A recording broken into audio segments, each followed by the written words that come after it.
All right, we go ahead and start the public hearing on ordinance 2021-5-1, the second reading on the ordinance.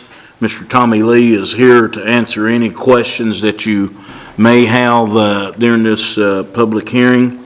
The ordinance to amend the official zoning map of the town of Livingston as adopted by ordinance number 2021-5-1,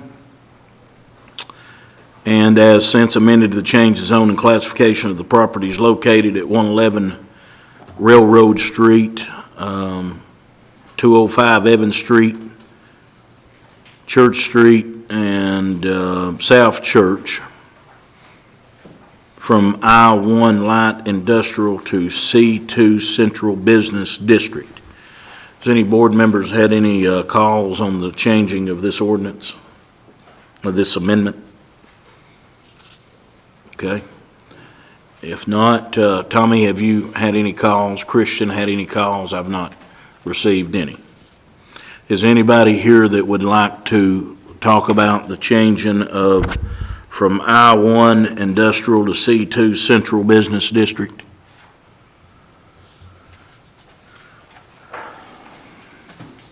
Okay, hearing no one here to discuss that. Any board members have any questions? Okay.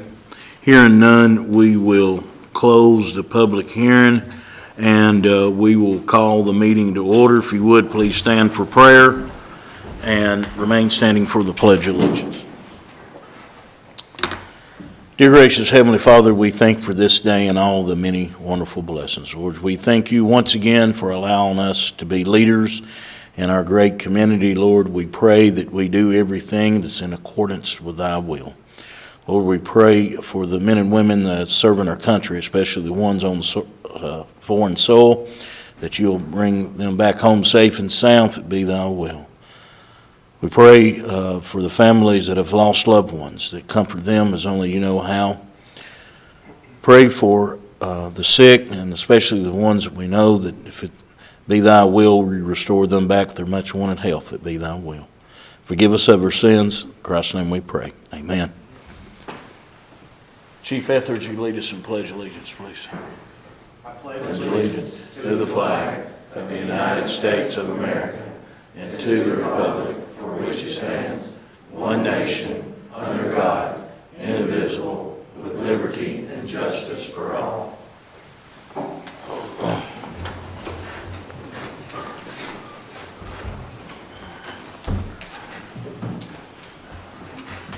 I've got roll call. Everyone is present. I need a motion to approve the minutes of last month's meeting. Motion to approve. Motion made by Alderman Rex Dale. Is there a second? Second by Alderman Coleman. Any discussion? All for the motion, let it know by saying aye. Aye. All opposed, like sign. Motion passed. Addition or deletions to the agenda. I'd like to add Miss Marcy Ackerman from UCDD to talk about the flood mitigation. Is there any other additions or deletions? Mr. Mayor, I would like to add discussion about city court, please, Okay. onto the Yep. agenda. Okay. Is there any other additions or deletions? Motion to accept those. Motion made by Vice Mayor Ken Dotson to add those to the agenda. Is there a second? Second. Second by Alderman Rex Dale. Any discussion? All for the motion, let it know by saying aye. Aye. All opposed, like sign. Motion passed. You'll add number 10 will be Miss Marcy Ackerman. Number 11 will be City Court.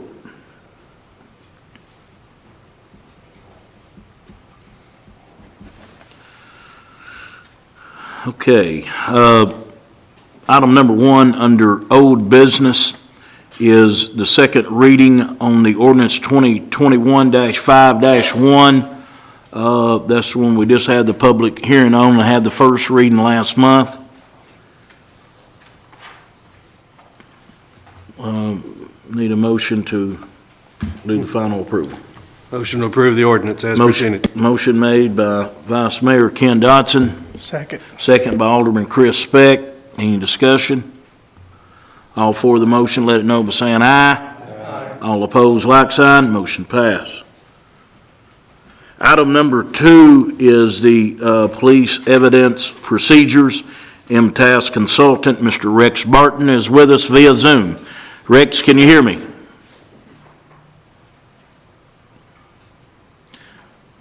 Rex, can you hear me? Yep. Are you, I think you're muted, Rex. Are you muted?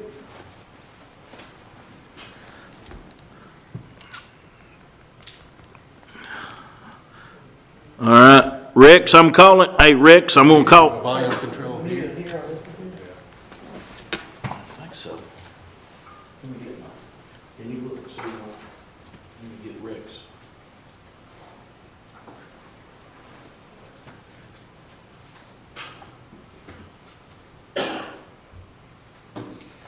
I was calling Rex Dale. That's the wrong day. Rex. Let's see if we can hear you now, Rex.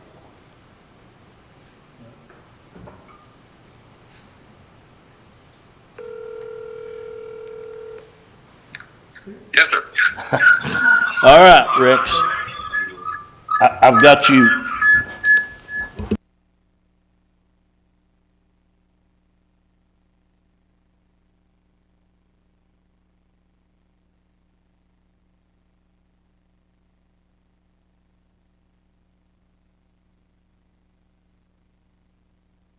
I think we are now.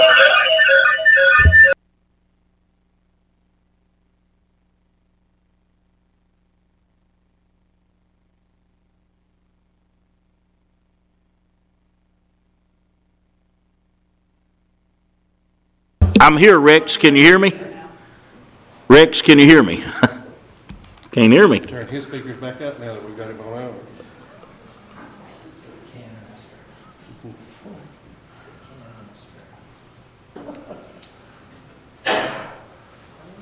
All right, can you hear me, Rex? I sure can. Okay. All right. I have So, my speaker, I have the speakers on my computer turned down, so we shouldn't be having the echo. okay, that's right. That's exactly right. Okay. So, I've got you here on the police evidence procedures, and Chief Etheridge is here present, ain't he? Isn't he? Okay, good. So, you want to talk about the changes that happen, police evidence procedures? Rex, please. Okay, let me, I'm going to bring up this thing. Here we go. So the things the chief has said, some of this didn't really change. It's just putting in writing what's there and tweaking it some. Making sure that when officers take possession of any kind of property, whether it's money, cash, drugs, firearms, or whatever, they're going to transfer that to the temporary short-term storage lockers. When I was over there doing a review, the only thing that we saw, or I saw, that really needed to be tweaked, I think the chief's already done that, is adding a bigger short-term storage locker for loan guns or things that won't fit in the short term. There's step 2. I think I'm going to go through this, I think, in the same order you should have in front of you. As far as receipts filling out, labeling the property and evidence bags, all that is standard fare, labeling evidence to go to the TBI. Firearms. Firearms are considered by the comptroller's office to be a sensitive property and evidence item. And I see the step 5, seizing firearms, everything in there, I think is state of the art, best practice, what needs to be done. Said they were seizing of vehicles. Seizure of money. Now, that was actually something that the chief covered immediately after the incident that you all had. And I 100% agree with what he put together. However, something has happened in the last couple of 3 weeks or 3 or 4 weeks that's out of y'all's control that I think may require you all to go back and look at that again. The chief put a limit on the amount of money that would be seized. In other words, if it's under a certain amount, don't seize it, period. It's just not worth the effort. And y'all may want to look at raising that The legislature passed a bill this year that had not been passed, so the chief changed those policies, that provides for a much higher recovery of attorney's fees if you all lose a seizure. So if you seize $500, and I believe that's the amount the chief said, which was a good amount a month or two ago. If you were to lose that seizure, the bad guy's attorney can petition the administrative hearing process for recovery of attorney fees up to $10,000. And that's not a real good balance between a $500 seizure and a $10,000 attorney's fees. So you may want to look at raising that up to a couple of $1,000s. I mean, $10,000 is still more than that, but you're going to win almost all of these. But I'm not so sure you want to take that chance at $500. So the chief may want to look at increasing that amount, but it has nothing to do with what he did originally. That's only as a result of the legislature changing the law just in the last month or so. What's your recommendation for that number, Mr. Barton? I'd say $2,000. Okay, thank you. That, yeah. And again, we go into step 10. That's what I talked about initially, the process of introducing evidence into temporary storage. That was already happening for most things. I think the issue is that the cash was finding its way to a safe instead of going to the bank. But I think step 10, reiterating that and making sure that every police officer knows that's important. Step 11, the same way. I can't emphasize enough that the processes you had in place weren't bad before. It's just that there wasn't a process in place to ensure they got followed. So I think, and I'd be happy to address any of these specifics that anybody has any questions about, but I think that the recommendation I made when I was there at your board meeting last month about moving toward state accreditation is a big step. Number one, the policies and procedures the chiefs put in place will codify, which these have to be codified, obviously, as part of that accreditation process. And then every 3 years, you're going to have outside assessors coming in and looking to make sure that you do, in fact, follow your own policies and procedures. And within those policies and procedures, there's a requirement that you do periodic audits of property and evidence. And anytime you change the evidence custodian, you'll do a full inventory. And I think all of those kinds of things keep everybody on their toes. That's why you have an accreditation process. I have a question. Okay, Mr. let me switch back to the view. Okay, I'm sorry, go ahead. No problem. A couple things. In your opening statement, you stated that, and I believe if you repeat yourself, that you said that the chief reported this incident immediately upon his becoming aware of it. Is that what you said? I'm sorry, I missed the last part of that. Curtis, could you repeat that question? Yeah, he said that, Could you restate, please, what you said in your opening statement about when this incident was reported? he's wanting you to restate your opening statement about when this incident was reported. I don't recall really making a statement about when it was reported. I don't know. Okay, well, if we go back and replay it, I think you said that the chief reported this incident immediately upon finding out there was an incident. Is that correct? I'm not hearing you very well. He said that, yeah, there you go. Mr. Martin, I think if we went back and replayed it, your statement included something to the effect that as soon as the chief became aware of this incident, he reported it. Does If anybody else? I said something close to that, I didn't mean to. Did anyone else here hear that? David said he did. Okay, we'll replay it. Okay, so the question I have is, what precipitated this change in policies and procedures? As I understand, there has been a theft of money that's being investigated, and that precipitated a review of the policy.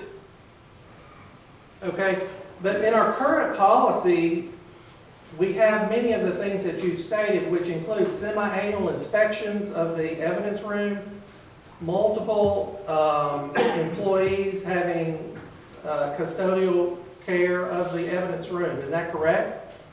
I did not review your existing, I've only reviewed the new stuff. But didn't you state that we have pretty good policies now? We're just I making... didn't review them, we talked them through, and I thought you had some pretty decent ones, but that's talking them through. Okay, so I haven't read them. you have not read our existing policy? No, because I wanted to look at what you were gonna move to. If you're gonna move to new policy, look at the other ones, doesn't matter. Well, it looks like to me to do a thorough investigation, you would compare... Hang on a minute, hang on. I don't do investigations. Okay, excuse That's me. really, really important. Okay, excuse me.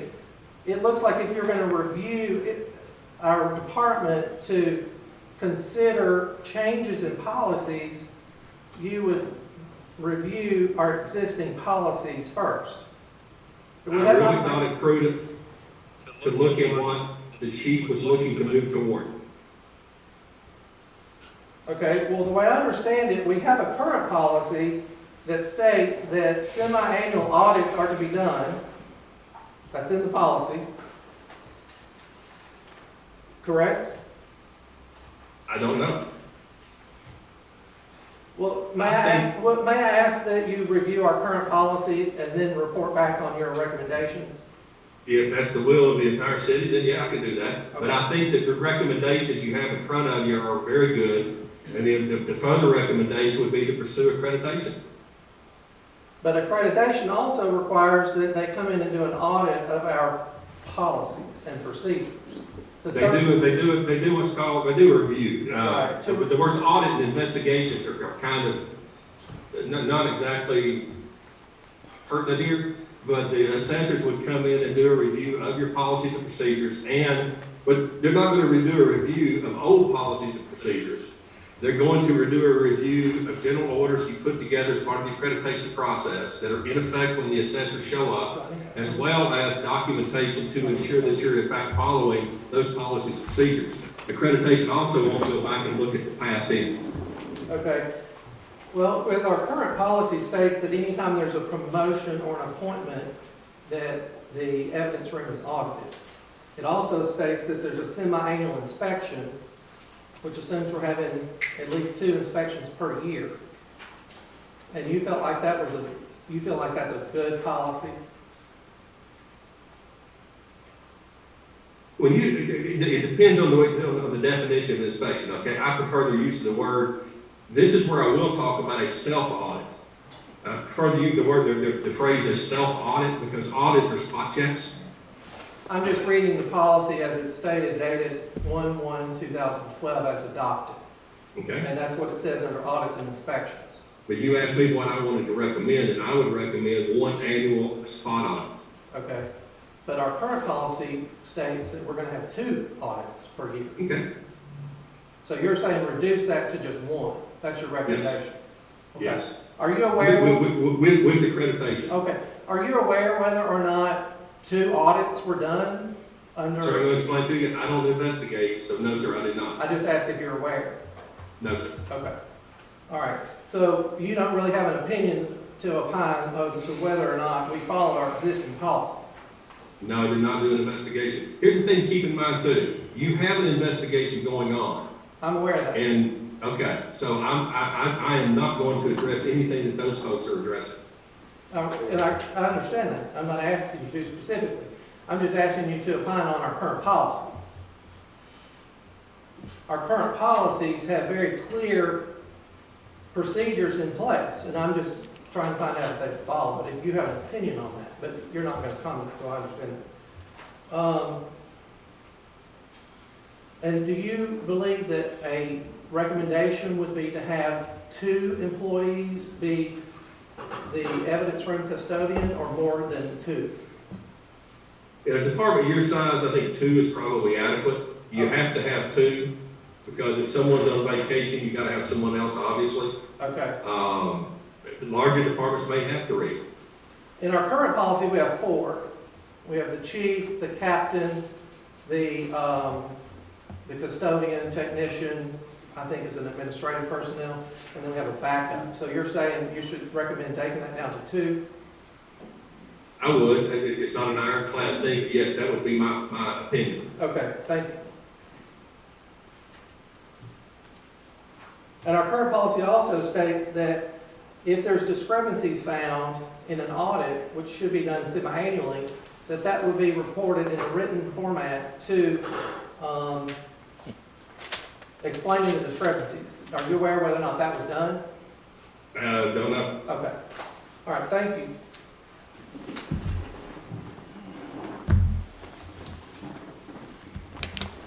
Is there any questions for Mr. Barton anymore? One more question. All right. The proposed changes that we're asked to, I guess, adopt or vote on, are they going to be submitted in the form that all of our current policies and procedures are under now, which is in this format? As I understand from the discussions with the chief, yes, sir. But I would direct that to the chief, but I think so. Because all of our current policies and procedures now are in a specific format, so I'm just curious if it is going to look like that when it's, developed. Yeah, sure. As I recall in talking with the chief, I think so, but I would direct that to him. Okay, thanks. Chief, you want to answer that? Or? Yes, sir. Okay. Once the language is approved, it will have to be put in that format. Yes, sir. Perfect. Okay. Thank you, Chief.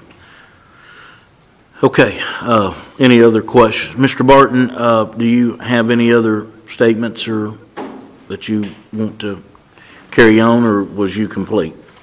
I'm complete. I think the recommendations that have been put before you for changes are good. I still stress that I think the accreditation process is a super process of being able to bring in on a regular basis outside assessors to look at what you're doing. Okay. I would like to make a motion that we ask Mr. Barton to please review our current policies and compare and contrast that to his recommendations. Got a motion on the table by Alderman Kelly Coleman. Is there a second by David Langford? Any discussion? Roll call. I will discuss it. It makes no sense to me that you have someone come in from MTAS to review recommended changes to a policy and they haven't even reviewed our current policy. I'm not sure that makes a lot of sense for me. Maybe I'm misguided here, but that does not make sense.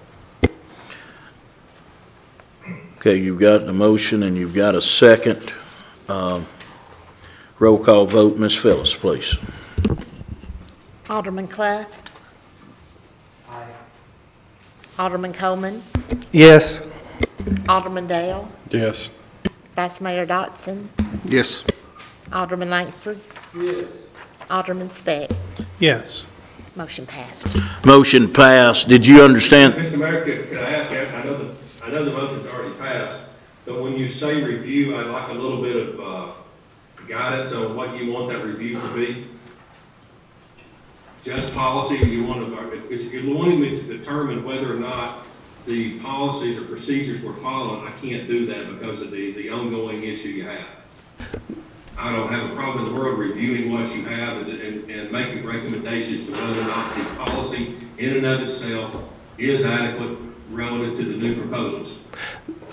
Mr. Barton, that would certainly be my request, and I'm happy to amend that motion to include that verbiage to basically ask you to review our current policies, both the rules and regulations, the current evidence audit and inspection, the evidence property and control policies, because I think both of those are integral to this issue. And just simply compare and contrast, make observations, recommendations as to the strengths of our current policy and where you feel like we have holes that you are thus making recommendations in agreement with the chief to, basically strengthen our current policy. And let me point out something. It just struck my mind right after you said that. I'd be happy to do it. I have actually seen the policies relative to cash before. I think it's cash. I've seen a couple of them. I didn't review the book, but I did see a couple of them previous and more that's escaping my memory until you mentioned that just now. But yeah, I'd be happy to review all of them and give you some feedback. And I'm sorry if my voice is echoing for you like that. But. No problem. Thank you very much. I guess the other concern I have is that your recommendations and this proposed evidence room policy does not include any language whatsoever addressing the current policy that we have, which is inspection. You're not stating in your recommendations of when inspections should be done, who should do them, et cetera. So I want to make sure that that's evaluated. Okay. Okay, we have a motion and a second, or, no, there's no amendment, sorry. It doesn't pass. You wasn't going to have it, you don't need to amend it. I think he got it. Okay, Mr. Barton, do you have anything else? No, sir. Does anybody have anything else for Mr. Barton? Okay, thank you very much for attending via Zoom, and have a safe trip back home, okay? Thank you. Thank you, bye-bye. No, I think he said he was in Bristol. Okay, item number 1 under new business, downtown revitalization. Ray Evans is not here, but in his presence, or in his absence, I'll get it right. It's been a long night, folks. Ms. Shannon Cantrell, go ahead.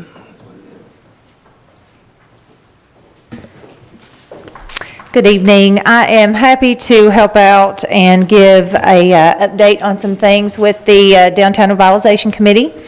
The facade grants that we had presented to the downtown area, we had 3 applicants. The committee determined that only one of those applicants met the grant criteria, and an award was made in the amount of $12,500 for the exterior restoration of 103 East Court Square.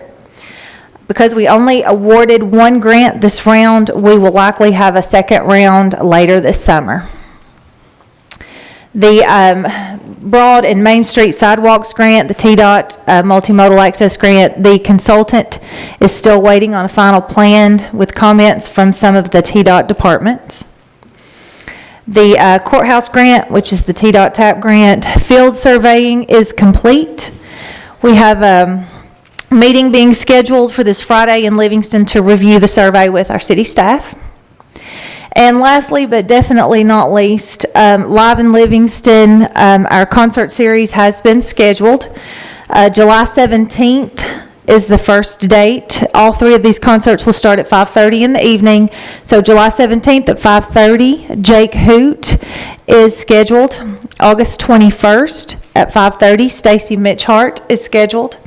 And August 29th at 5:30, we have Aaron Tippin scheduled for the concert series. And all of those dates with additional details will be updated on our community calendar tomorrow at discoverlivingston.tn.com under events. And that's all I have. Thank you, Ms. Cantrell. Item number 2 is approval of the first reading of the fiscal year 2021-22 budget. We had a work session over the budget. I think the only decision that you had was to keep the revenues as presented or add a nickel to the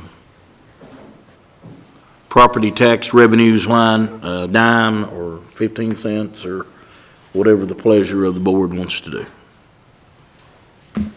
Question, Mayor. From that meeting, from the work session, we discussed the possibility of the nickel increase, that would do roughly a quarter of the remaining paving that we're doing as far as what we were projecting, bond, so forth, which that nickel would bring in somewhere $45,000. That's correct. My question is, if we were to do the nickel increase, do you, Phyllis, Joel, whatever, think that there's another 55 that could be found so that we could do half, or is that request unreasonable? I don't want to put us in a position that we're tight. Because I think we're tight right now. Yes, we have talked about finding a little extra money, but with the existing budget that you've got right now, there's not a whole lot of money after that with the expenditures that we currently have. Now, like I said, we can take a look at this in May, in June, and see where we are in the general fund as far as revenue versus expenditures, and take it for a spin then, I would be great to do that. But to answer your question, will we look? The answer is yes. Absolutely, we will. I have a follow-up question to that. If I may ask Christian to come up. Is he still here? No? Okay. I was just curious what he proposes in his $150,000 estimate on the Okay. upgrades to the existing public safety building, what all that's going to include. I know I stopped out there one afternoon and just took a look at the facility and was shown, the upstairs room, which used to be sleeping quarters, and I understand that the TOSHA's concern is there's no ingress, egress. That's right. During sleep time. And I propose the very simple idea of simply cutting a hole in the existing facade, the brick facade, and doing a staircase, and do a split system AC unit up there, and reestablish that as a in compliance room for sleeping quarters, and you would have your ingress egress with a dedicated set of stairs. I think that could be done for a heck of a lot less than $100,000.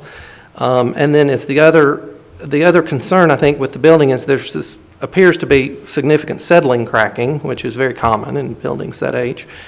And then is the other need for an additional room or space for the police department? Is that one of the additional Yes. expenses in that 150? Yes. It Maybe is. that could be deferred if we consider something I'm also interested in, which is taking city court out of the city police department.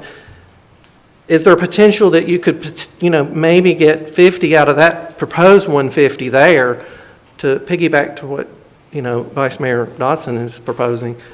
Could that be looked at? And I'd really like to kind of ask more specifics to Christian about that. But So we got Chief Dial here. Chief, if you'll come to the podium, he can tell you exactly what him and Christian has talked about. What we discussed was adding on to the north side of the building, doing an 8-foot ceiling over there and just basically putting a kitchenette with a bathroom there and 4 sleeping areas on that end of the building. could you get by with the idea that we discussed when I was out there? Of converting the upstairs, we could, but we'll have to put partitions up there to separate, because if we hire a female, we have to have a separate sleeping area for that, and that's something we need to be looking towards the future in.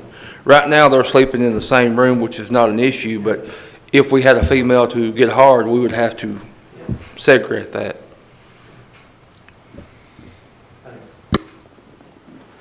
And to answer your question, yes, we will take a look at that. I put that in the budget to add on to both sides, but we'll take a look at it.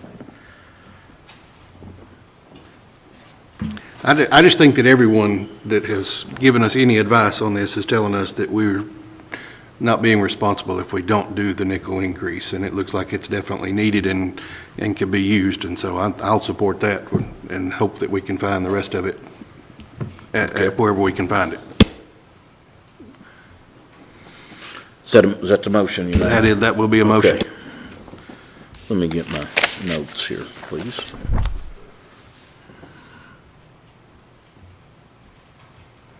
So the penny brings in $9,108, and we would, for a nickel increase, would be $45,540, which that number would change, $1 million to $1,508, $508,913.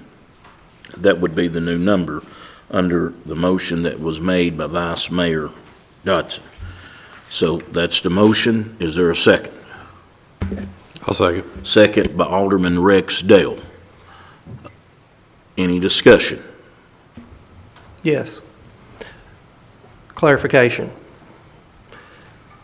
Vice Mayor, is your proposed nickel increase to be earmarked toward the paving project? It is. Okay. And then in your motion, you also request that the mayor work toward, by the next budget work session, finding the additional $55,000 to enable us to do roughly half of the remaining paving project. Is that correct? That would be my hope. Yes. Thank you, thank you. We've got a motion and a second. Any more discussion? Roll call, Ms. Phyllis. Alderman Coleman, Yes. Alderman Dale, Yes. Vice Mayor Dotson, Yes. Alderman Langford. Yes. Alderman Speck, Yes. Alderman Clough. Yes. Motion passed. Motion passed. Going now to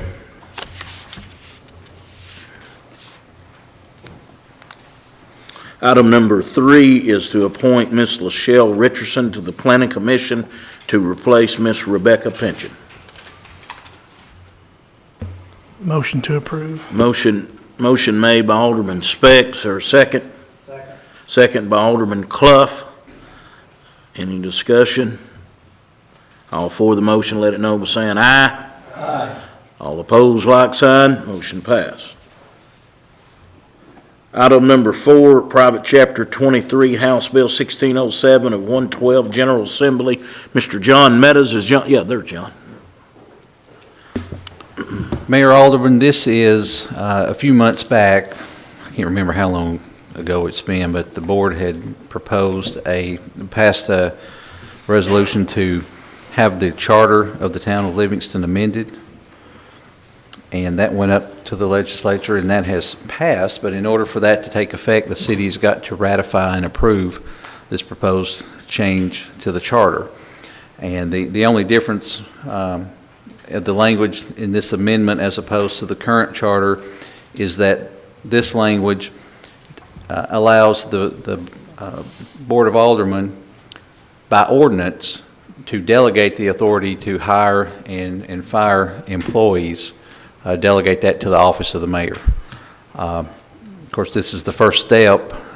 Once this passes, it'll require an ordinance to be passed by the city in order for that authority to be delegated to the mayor. So in order for this to take effect, it's got to pass by a 2/3 majority vote. And once it passes, within 30 days, it's got to be sent to the Secretary of State. And if it's not passed by December 1st of this year, then it'll be null and void and won't take effect. So what John is, I know everybody heard what they're saying, but basically there's going to be ordinance to support this, to get it just exactly the way that we want it. But we've got to go forward and pass this tonight. So I need a motion to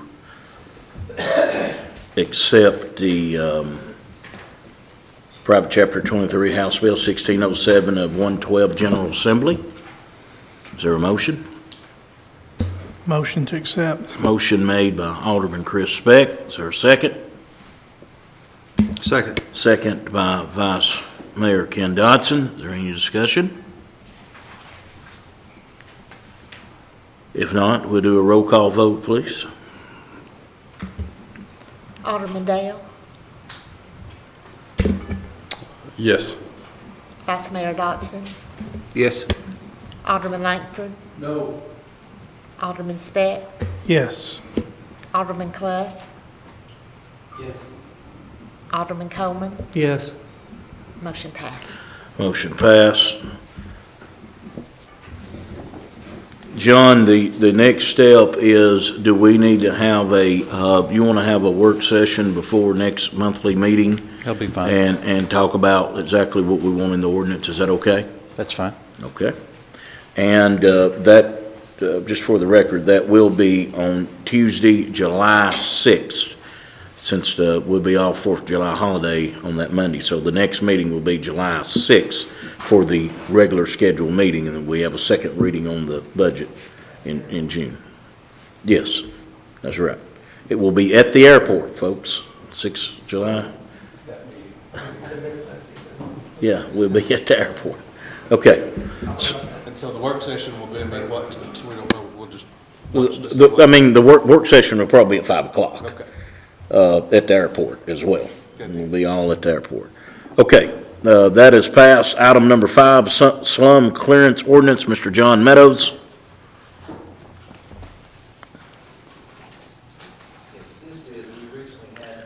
If you can push your button, John. Recently had Ms. Melissa Ashburn with MTAS review our current slum clearance ordinance that was passed, and she had made some recommendations that the city adopt this amended ordinance, and if the city passes that, we would be repealing the last ordinance that was adopted, replacing Chapter 4 of the last ordinance, replacing it with this. The only difference between this and the one that was adopted previously is that this ordinance clarifies that the hearing officer would have the authority to also, in the event that a property owner was instructed to repair property to get it up to par if it was in a dilapidated condition, that the city would also have the authority to demolish that property and follow through with that. The current ordinance that we've got does not, there's some speculation as to whether or not it's, there may be some ambiguity in the language concerning that, so this would clear all that up. So. Thank you, Mr. Meadows. Need a motion for the amendment to the slum clearance ordinance as recommended by MTAS and our attorney. Motion to approve. Motion made by Alderman Kelly Coleman. Is there a second? Second. Second by Alderman Chris Speck. Any discussion? Roll call vote, Ms. Phyllis, please. Vice Mayor Dotson, Yes. Alderman Langford. No. Alderman Speck, Yes. Alderman Clough, Yes. Alderman Coleman, Yes. Alderman Dale. Yes. Motion passed. Motion passed. Item number 6, unclaimed property ordinance. Mr. John Meadows. Again, this is a policy that was suggested by MTAS, and this has come up where there's maybe some of these properties that Christian's been dealing with, as well as other departments may, from time to time, come into possession of property that's been abandoned. If there's a house that someone has just left things in and the property owner can't be located, currently the city really doesn't have a policy that addresses how to deal with unclaimed property, and that's what this policy is, and it provides, specifies, what constitutes unclaimed property and notices that have to be given to the owner, and then steps that can be taken as far as liquidating or auctioning or selling that property after proper notice and steps have been taken to try and locate the owners of the property. So. Motion to approve. Motion made Vice Mayor Ken Dodson.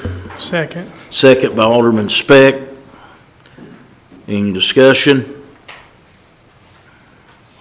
Roll call vote, Ms. Phyllis, please. Alderman Langford. No.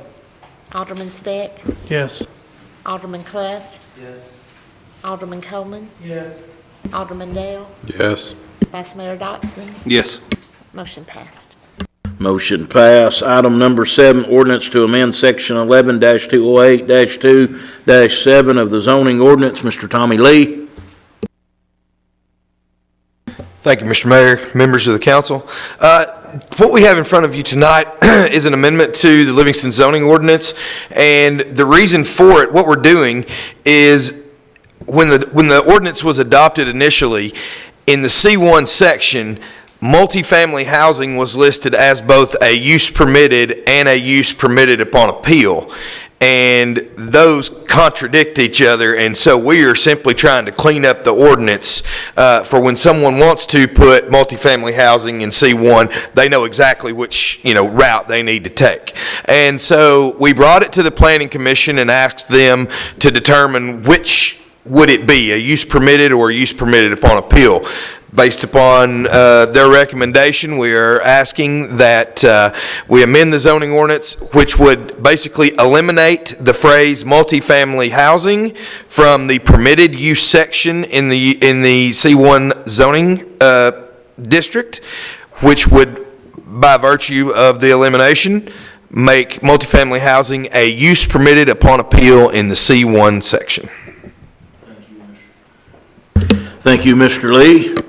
Is there a motion to amend section 11-208-2-7 of the zoning ordinance? Motion to approve. Motion made by Alderman John Clough, second by Chris Speck.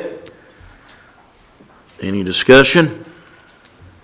Tommy, so They can still have multifamily housing in C1, it just has to be for appeal first. Yes, the only difference between that, the process is still the same. As a permitted use, though, they would not have to go in front of the Board of Zoning Appeals. As a use permitted upon appeal, they will. They will still have to get a building permit. They will still have to submit a site plan to the Planning Commission for approval. It's just, if you approve this, they will now have to come in front of the Board of Zoning Appeals for approval. Perfect, thank you. Tommy, are there any specific examples that precipitated this need? No, we just happened to find it one day during review. Any more discussion? Do a roll call vote, please, Ms. Phillips. Alderman Speck, Yes. Alderman Clough. Alderman Coleman, Yes. Alderman Dale, Yes. Vice Mayor Dotson, Yes. Alderman Langford. Motion passed. Motion passed.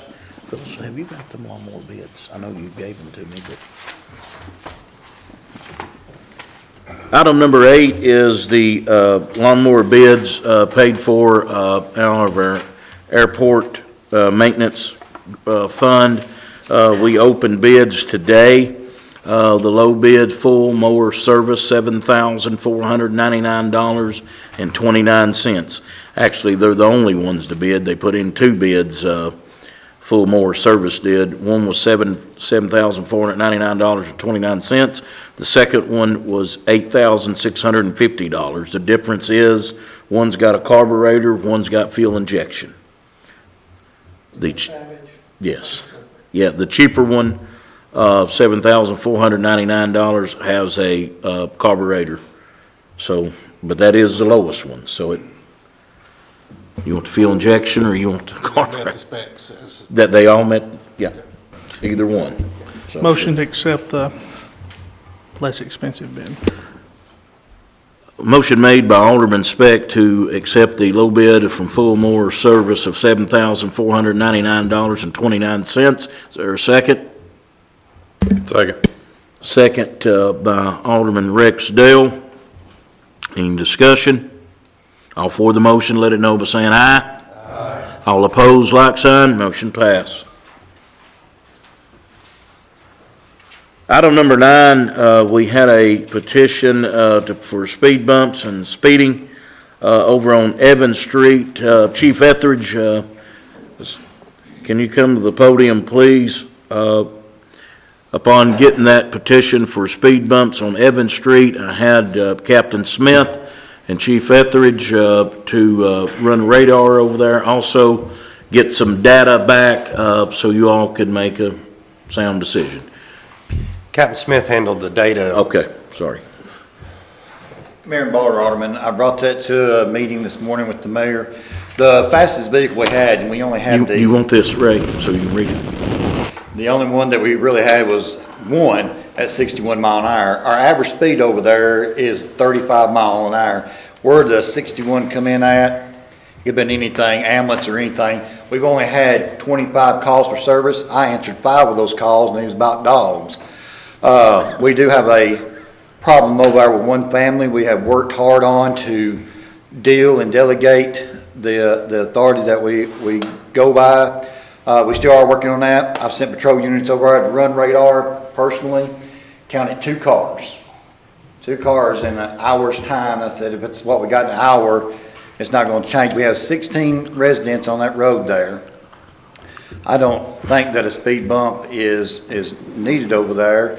We're making a lot of presence over there and have not got a secondary, unless y'all have, we have not got a secondary call about speeders in that area there. I have not got any. Does the council want to take any action? I recommend we not accept this petition Okay. with evidence from our city police. Motion made by Alderman Speck to take no action. Is there a second? Second. Second by Alderman Coleman. Any discussion? All for the motion, let it know by saying aye. Aye. All opposed, like sign. Motion passed. Item number 10. FEMA. At that point, I gathered all the information, sent all the applications to TEMA, and once funding is available, TEMA will then take that application and submit it to FEMA for consideration. And that's really the only update we have right now. Okay. Thank you, Marcy, for that update. I'm the one that asked for this to be added to the agenda, and I think it's basically precipitated due to the fact that some of our affected property owners have gone to one of our state elected officials and asked to do an inquiry, and have received back from his office an email from the director of applications. What's his name? The gentleman that was here with TEMA. As of today, I understand they've received back an email from his office, and I would like to call on Ms. Pat to read that email to us. I think there's some confusion, so if we could just get that out in the open, and then we'll figure out what's what. Okay, I'll reach out. Can you come to the podium? Since it's took so long, and I think we've been too patient on trying to get this resolved, I reach out to our representative to have him to check on it. And so he sent an email, and Doug Gordon, which was here and spoke, sent an email back and said that we would need to keep in contact with the city of Livingston with the application for a possible mitigation project. We had previous meetings with the city on applying for a project, and they have reached out to the Community Development District to help them in putting together an application. The primary delay, I believe, was getting the city of Livingston to adopt into the local mitigation plan, which is a requirement for any application for possible project. This was done, and Livingston has officially adopted at the end of February 2021. They just need to complete their application for assistance. We have grant opportunities available now. Carrie Cochran on my staff has been working with the city, and as noted in the attachment, they are getting assistance from the Development District in putting the application together. Any property owners that will be involved with the possible project will need to stay in touch with the Livingston City on where they are right now with the application. We'll continue to assist them, and as soon as they forward their completed application, we can submit to FEMA for review and approval. I hope this helps. Let me know if you need to provide any further assistance. That's from Doug Gordon to John Mark's office. So they're saying that, go ahead.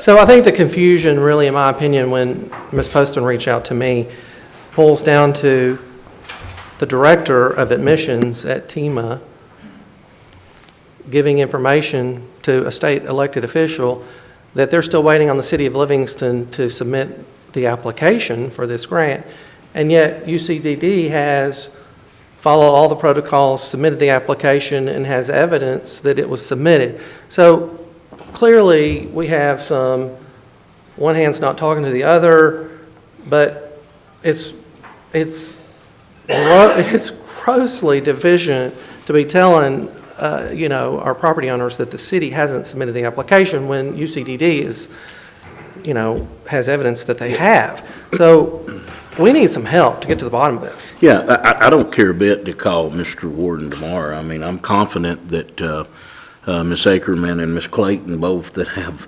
dedicated a lot of their time to this project that has been submitted, I'm excuse me, I'm a little shocked to hear that that's what's happened, but I'll be happy to sit down with a meeting with Miss Marcy and when Miss Clayton gets back in town and go over this because we submitted this a long time ago.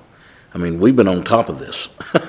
But yet the director of applications is saying that they haven't gotten the application. Well, it's... Marcy, please, you've worked on this. I think the disconnect might be that it's not been sent to FEMA, so he doesn't know that the application's there. TEMA has it, but FEMA doesn't, and I think that might be where the disconnect's coming in. Right, thank you. But, he did state in his email, and I think this is the primary reason we're sitting here since 2019, and we still don't have any funds coming to the city that we can go back and, mitigate these properties by buying properties from these owners at a fair market value.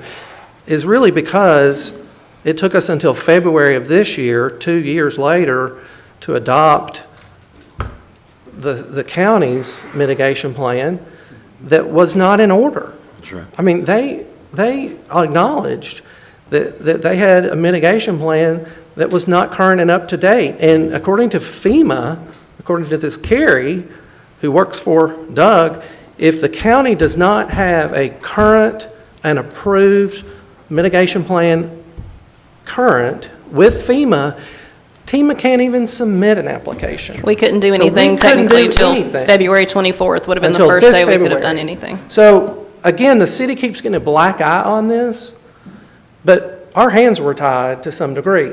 That's one issue. Now, the second issue is we need to get our people straight. Doug and Carrie need to be on the same page. If we've submitted our application, don't be telling people that we hadn't submitted an I agree. application. So, I agree. thank you, Ms. Poston, for bringing this to our attention, and I'm certain that by the next meeting, we're going to have some definitive answers. Absolutely, no question. Marcy, I'll just contact you and we'll sit down and see if we can Okay, make thank sure you. we have a good answer for the council. Sounds good. Okay? Thank you for Thanks. coming.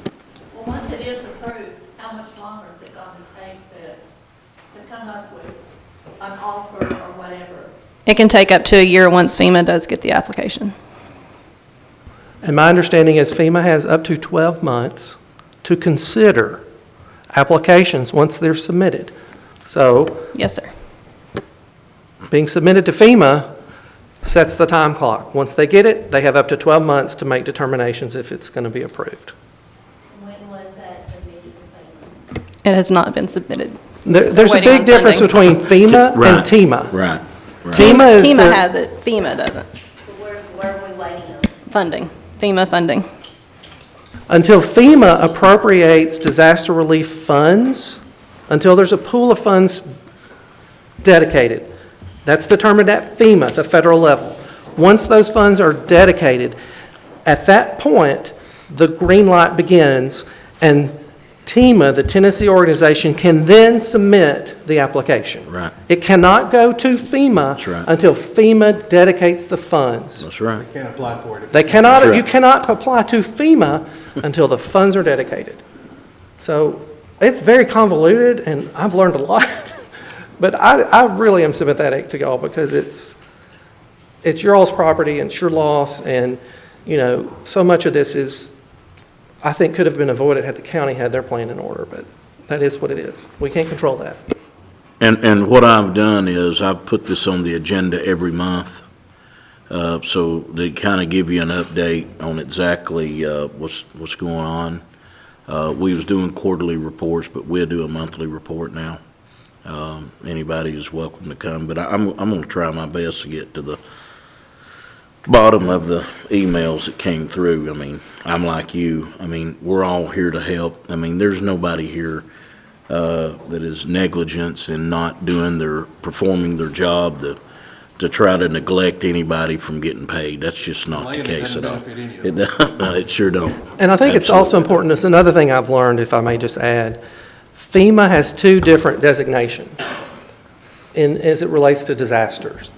They have immediate disaster relief funds, and they have long-term mitigation relief funds, okay?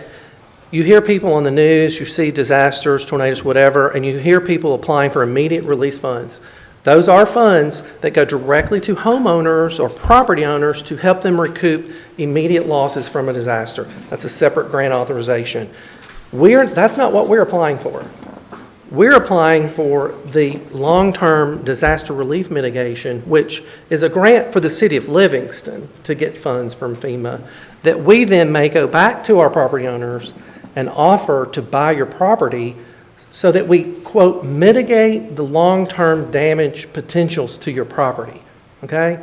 So two very different FEMA designations, and I think it's important to realize this is not, and according to what I'm learning, the FEMA long-term mitigation can take years to get done. That's right.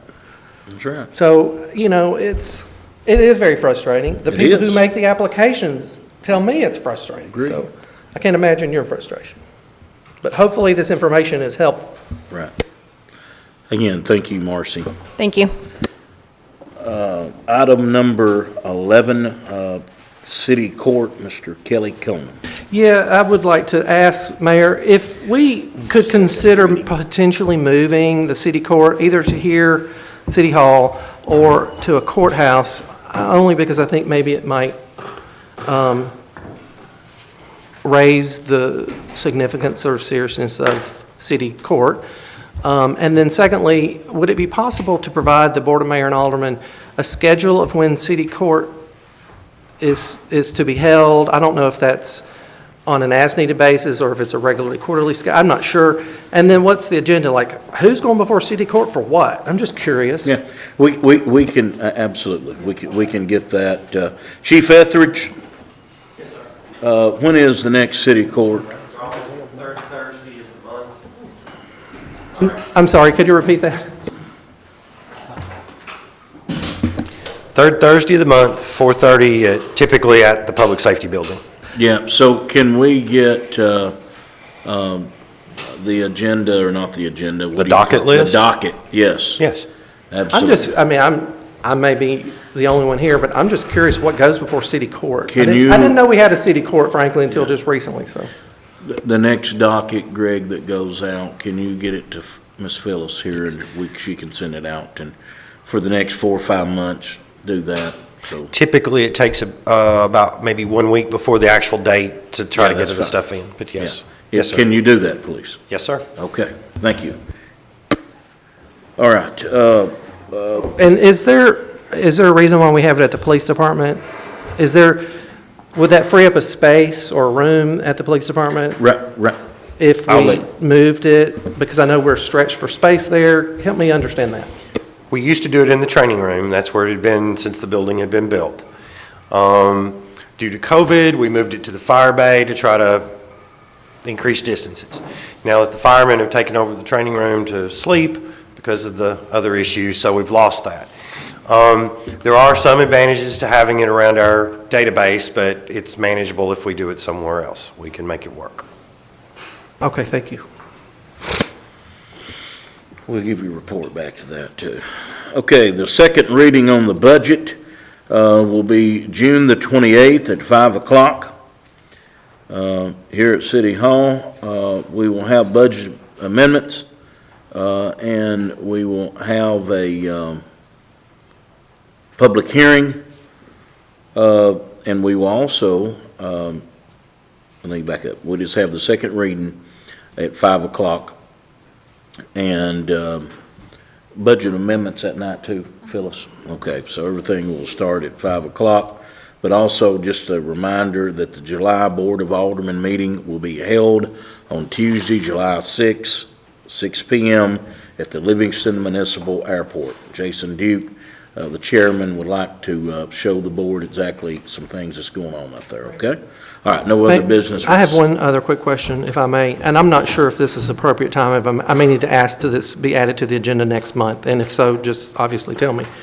But as it relates to the budget, I had noticed that our wages that we anticipate spending in police wages are going to be significantly under budget. So I have a question about comp time. Okay. Should I table that, or can I ask? No. In fact, Kelly, I think, yes, you can ask. I don't know. Yeah, but what I'm going to give you in your packets next is all the comp time for all departments and all the salaries. Okay. And then, and along with the pay scale. You may have one, you may not, but you can see the increase over the years, perhaps. Well, my question's really to the chief, so Okay, yeah, go ahead. do I need to ask now or wait? Yeah, sure. Okay, so I'm curious, I've had a couple of people contact me about comp time at the police department. If we're under budget on wages, can you help me understand, do we not pay overtime at 1.5 for anything worked over 84 hours in a 2-week period? We pay no overtime. We have no money for overtime. But you're underspent on your wages. Yes. So why do you not have money for overtime? We've never been authorized to pay overtime, except for the 5 holidays. But the personnel policy of the city of Livingston states that any hour worked over the average of 84, you pay overtime. I would be all in favor of that. Yep. Why is that a policy difference for that department? The cities also has the right to offer compensatory time, and that's what we choose to do. It's Okay. compensatory time. What other departments get compensatory time versus overtime? All city departments get compensatory time. No other departments get paid overtime. No. I've been city 43 years and never have received Okay. that. Okay, so I guess the basis of the question then from the feedback is it ever the case that this earned comp time is ever taken away from an employee at the police department? When they work it off, yes. What I do, we have some restrictions that we have to keep our comp numbers down because the city has to maintain X amount of dollars for comp time, is my understanding. And we update it every pay period. So, if I have an officer that's gotten over 100 hours or more, and we try to keep it around 60 to 80, but we get that, we want it off. It creates all kinds of difficulties. There's no question about that. But if you're short-staffed, then how do you actually give people comp time, time off They're just in off. lieu of? They're off. We have difficulties in giving the officers the time off because we don't have all the manpower we need, Right. because I'm trying. Then Yes, you're sir. understaffed. So there are occasions when you need to ask an officer to work a shift, even though he may be giving up comp time? Yes, the officers that are on 12-hour shifts typically work an 84-hour pay period, much like the fire department. You work 86, we work 84, is that right? 72, one pay period, 96. But the officers are only paid for the 80 hours, okay? So that 4 rolls straight over into time. And so that's where we we run into problems because of that issue. Well, the problem I see it is I'm curious if it's even legal with the Department of Labor and the Fair Labor Wage Board to not pay an employee overtime for hours worked overtime. Is that legal? I can answer that. The answer is yes, but if you would like for me to get somebody from MTS on the HR side to come in and answer that, I'll be happy to do that. Yeah, okay, I think. The answer is yes, no question about that. Any instances that the officer or any employee actually loses their time, period? Typically every year. They actually work time for nothing. Because of the number of holidays, vacation. They do lose time. Yes, sir. Captain, do you have any feedback on this issue at all regarding the comp time? If you do, would you come to the podium? And I may be speaking out of turn or something like that, but yeah, my concerns are the same, is having the manpower to use the benefits that the city is so gracious to give us as employees. In my 22 years, I've come here and been paid for my days and all, but yes, it's a benefit. If you overwork, or anybody here overwork, works a different one, and it's nice to be able to take that off, but just like the chief says, I feel like, in my point, we are understaffed and not be able to burn all those benefits of the city, but I understand the city fathers, we have X amount of dollars, Can we put others in place or what? Yeah, thank you. I don't understand the cost-benefit analysis of giving an employee 4 hours of comp time if they've worked 4 hours of overtime, if in fact we're under-expensed on our labor. Isn't paying time and a half to the employee less costly to the city in the long run than trying to help that employee make up those 4 hours in comp time if we're already in an employee crunch? I'm not sure that makes a lot of financial sense. I don't understand that. So I want to talk about that for just a minute. So, and again, Kelly, this is something that we could really talk for about an hour on, but I want a professional to be able to talk about it. And the reason being is the rules for compensatory time and overtime is not the same for public works as it is for public safety. And that's probably where I'm off. The game has certainly, it's just different. It's just different. And these supervisors that are currently in this room right now will tell you every Monday, they hand in their comp time, their annual time, their vacation time. We go over that monthly, and my rule has always been, and we have came a long ways getting comp time off the books. Public Works can have up to 100, and Public Safety can have 200. And then there's a threshold that once you get over, I think, again, it's been a while, 480, then the city of Livingston has to pay that policeman / fireman for any time over that threshold number. And I think, Okay. yeah. So with all due respect, I understand what you're saying about the municipality not being the same as in private industry, which is really primarily what I'm familiar with, because I can't get away with that with the Department of Labor.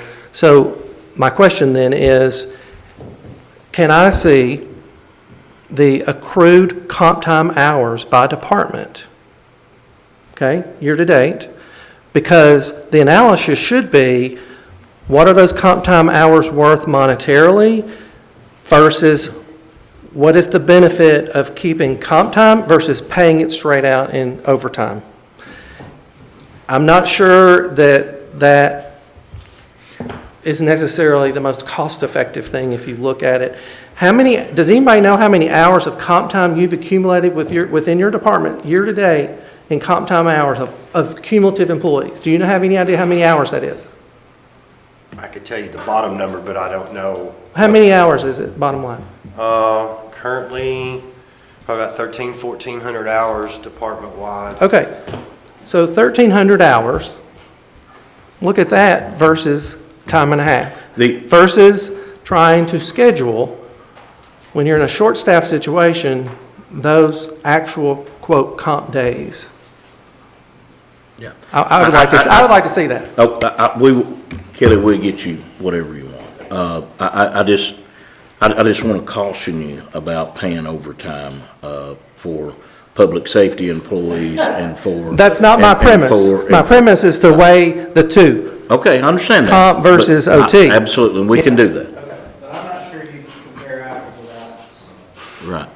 Because once you go to a system where there's overtime, you open that genie's box, and I would predict you would find out that you're gonna get a whole lot more hours of overtime That's right. than you would comp time. That's right. Because overtime is time and a half. That's right. And that's But aren't then you overtime get hours- people working the clock. That's right. Overtime That's hours right. controlled by supervisors? Don't supervisors authorize? But if you're in public safety and so forth, I mean, it's, chief, I got a call, I had to go. That's right. And you got court. Factory Right. where you can check out. That's right. Well, that may be true in public safety, but is that necessarily true in other departments? Yes. I I'm mean, just saying what my prediction would be. Yeah. It's overtime, as the employer is an extremely difficult thing to manage. And unless you micromanage, it's very, very easy for people to work that and get a really big paycheck. That's right. Every month. that's right. Thank you very much. Hey, Kelly, tell me exactly what you would like for me to have next. Yeah, the accumulated comp times by department, Okay. and that would be, what are the total? Yeah. If he's got 1,300 hours, I know that's not just this year, that's multiple years, right? Right, so I want to see the comp hours accumulated by department. Yeah. Now, I will say this, that you are right on, they're still getting time and a half. They're not getting paid for it, but they're getting compensatory time for that. Now, right, that's exactly right. So That makes sense. Okay. It's cheaper when they first got it before they take it out. That's right. All right, no other business, need a motion to adjourn. So moved. Motion made, second. All for the motion, let it know, say aye. All opposed, like sign, we're adjourned.